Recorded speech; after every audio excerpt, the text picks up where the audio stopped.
Assalamu alaikum, urmatlı Kırgızstanlıklar, urmatlı musulmanlar.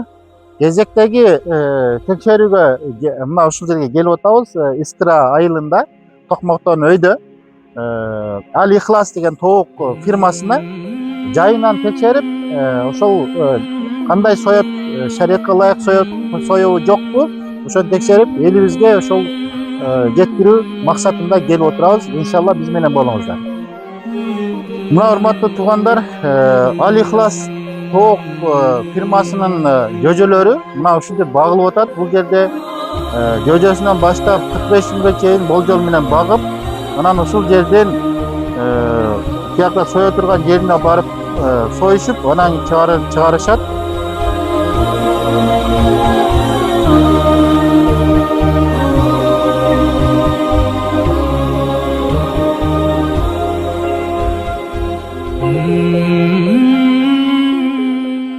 Ушул Al Ихлас тоок фирмасынын сое турган жайы.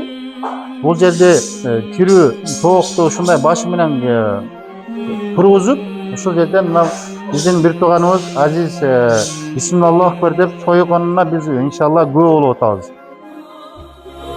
Анан